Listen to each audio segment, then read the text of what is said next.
Salut, ici Maps! On se retrouve aujourd'hui en plein déménagement. Il y a des boîtes partout autour de moi. Je sais pas si le son change, on dirait qu'il est plus écho, en tout cas. Donc, je vous présente ma pile à lire du mois de juillet. Il y a une coupe de petits challenges, de petites choses que je dois lire. J'ai essayé d'alterner des plus grosses lectures avec des plus petites, d'y aller en ordre de priorité. Et j'espère que ça va fonctionner. Le mois de juin n'a pas été aussi prolifique que prévu, mais le mois de juillet, ben, je suis en congé, sauf que je déménage, je me marie et tout ce qui vient autour de tout ça. Donc, allons-y gaiement et allons voir comment j'ai fait ça. Je pense que j'ai une pas pire stratégie, mais seul le temps nous le dira. Donc, il y a le live avec l'Assassin Royal animé par Signé Daphné et Chantal de la Bibliothèque Jaune. Il faut que je lise les tomes 4, 5, 6. Je les ai pas mis ensemble, j'ai mis des tout petites lectures entre juste pour me changer les idées. Si je me trompe pas, la date du live, c'est le 11 juillet. Donc j'ai un petit peu de temps, je vais commencer avec le 4e tome qui est en fait le 3e tome en anglais. Je vais commencer avec celui-là le 1er juillet. Ça, c'est mon but. Donc le 4e tome, c'est Le Poison de la Vengeance de Robin Hobb. Une fois ce tome, cette partie de tome terminée, j'ai 3 toutes petites lectures qui vont être lues, qui font partie de différents challenges. Le premier, c'est Ceci n'est pas de l'amour de Sophie Bienvenue, parce qu'en 2021, je veux lire tous les livres de Sophie Bienvenue, il m'en reste 2. Donc celui-là, ça va être l'avant-dernier. Je pense que c'est de la poésie. Ça va se lire super rapidement. Par la suite, c'est un livre qui fait partie du défi livresque estival, puis aussi un livre de ma bibliothèque, donc je veux le lire. Ludo de Patrick Strael. Ah, je vous ai pas lu ce qui était marqué en 4e de couverture de Ceci n'est pas de l'amour, je vais vous le lire. Qui entre dans mon ventre n'en sort pas vivant, ne laisse rien traîner, le manchot ne l'était pas avant de s'essayer. Et celui-là, il lui manque son corps tout entier. Mon bel amour ne laisse rien en moi. Puis pour ce qui est de Ludo, c'est « J'ai tué mon frère, il me manque ». Le jour de ses 20 ans, une jeune femme raconte les circonstances d'une terrible disparition. Il y a de ces événements qui vous laissent fin seul. Véritable archéologie intérieure, Ludo est un texte dense, sensible et ciselé sur l'égocentrisme, la cruauté et le remords. Par la suite, je vais embarquer dans cette bande dessinée Charles de Gaulle 1916-1921, Le prisonnier, par Jean-Yves Le Naour et Claude Plumel. Avant d'être le grand Charles, le général de Gaulle a d'abord été un combattant de la Grande Guerre, un officier plein d'assurance et d'illusions. Fait prisonnier sur le champ de bataille de Verdun en mars 1916, le capitaine de Gaulle tente à 5 reprises de s'évader des forteresses allemandes, car celui-ci, qui se rend en juin 1940 le fondateur de la résistance, a déjà en lui cette volonté, cet acharnement à retrouver la liberté et à ne pas se soumettre à l'ennemi. Donc ça aussi, ça fait partie du défi livresque estival.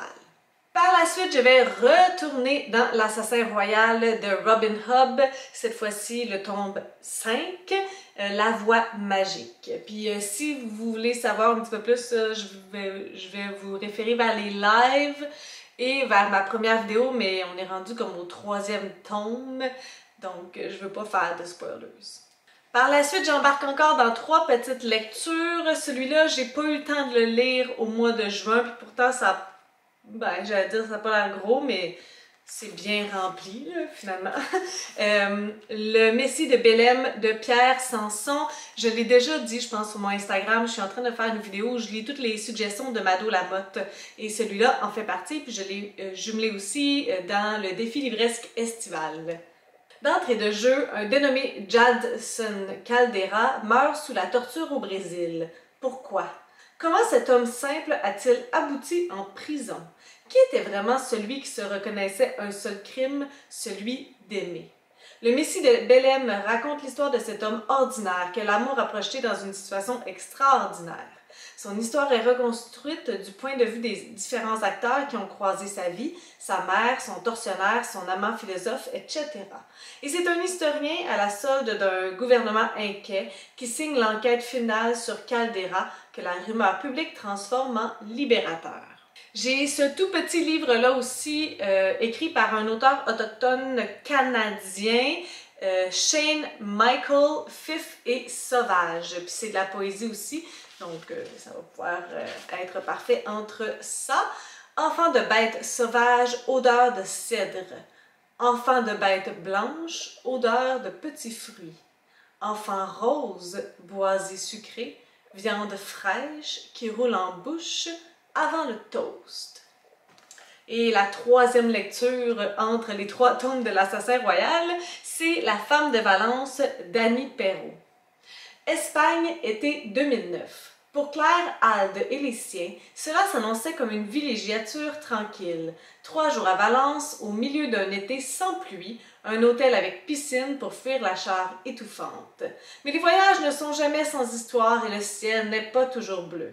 Voilà qu'une femme en détresse s'avance sur le toit terrasse du Valencia Palace, elle confie son sac à Claire, puis elle disparaît. L'escapade cède le pas aux virevoltes de 3 destins de femmes marqués par un drame commun. L'une est un fantôme de passage dont le corps fend l'air, l'autre court sans reprendre son souffle sur les traces de sa mère, et puis il y a Claire à la dérive dans une mer de brouillard depuis qu'elle a laissé mourir une femme. Et tout ça dans l'espoir d'avoir fini le 3e tome de l'Assassin royal pour le 11 juillet, le 6e tome. 3e tome, mélangeant ça, c'est La Reine solitaire. Par la suite, je vais rentrer dans un service de presse qui attend après moi depuis un petit bout. Je vais lire Gorée, ouvre-moi tes portes, le mois de l'histoire des Noirs, écrit par Gaston Niabul di Kenza Mbabaya. Gorée, île de toute beauté, nous rappelle cette période de l'histoire des Noirs et aussi ses rayons lumineux qui pointent vers un avenir merveilleux. Ce livre nous promène dans cet univers-là avec l'envie de bâtir un avenir plein d'espoir pour les communautés noires sur les cendres brûlantes du passé. Elles sont réelles, ces cendres, dans leur diversité temporelle parcourant les vicissitudes de l'esclavage, de la traite négrière, de la colonisation et des indépendances au maquillage troublant. Fort heureusement, les faits réels, muets en anecdotes par le temps, rendent vivantes et vigoureuses les âmes longtemps opprimées. Si je veux continuer les Outlander, il va falloir que je mette le 3e tome au mois de juillet, donc Le Voyage, 3e tome de la série Outlander par Diana Gabaldon. Par la suite, le défi du mois avec le Woman Up organisé par Encore une page, c'est lire le livre le plus vieux écrit par une autrice, le livre le plus vieux qu'on possède dans notre bibliothèque. Et celui-là, je n'avais pas prévu de le lire, mais ben, je suis une bonne élève, donc je l'ai sorti des boulamites. C'est Elle de Aprilyn Pike, version en français de Wings. Dans ce récit extraordinaire de magie et d'intrigue, d'amour et de danger, toutes vos certitudes sur les fées seront transformées à jamais. C'est un livre qui date de... quand? 2009? Un autre livre que j'ai pas eu le temps de lire au mois de juin, c'est La route du lilas d'Éric Dupont. 3 femmes traversent l'Amérique en suivant la floraison du lilas, souhaitant vivre dans un printemps éternel. Elles reprennent la route dès que les fleurs fanent afin de se retrouver dans une ville où le lilas vient tout juste d'éclore. Chaque soir, elles se racontent des histoires qui révèlent subtilement leurs secrets, leur passé et leur humanité. Malgré la fresque fascinante qui présente l'histoire du lilas, ce sont les personnages et leur vie tumultueuse qui propulsent ici cette suite d'histoires d'amour. Un diplomate cueille un lilas qui se propagera partout en Occident. Un photographe qui fait tourner la tête de toutes les femmes traque Édith Piaf, car on prévoit qu'elle va bientôt mourir sur scène.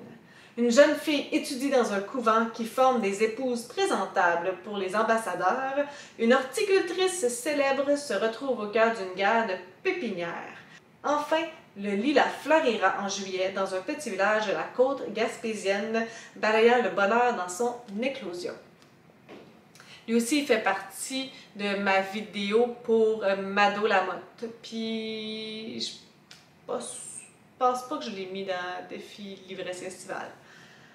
Et l'autre qui fait partie des lectures de Mado Lamotte, c'est Thérèse et Pierrette à l'école des Saint-Anges. Donc, je vais lire la deuxième chronique. J'avais même mis mon petit signet ici, là. Je vais embarquer dans cette deuxième chronique qui, selon moi, risque d'être plus facile à lire que la première.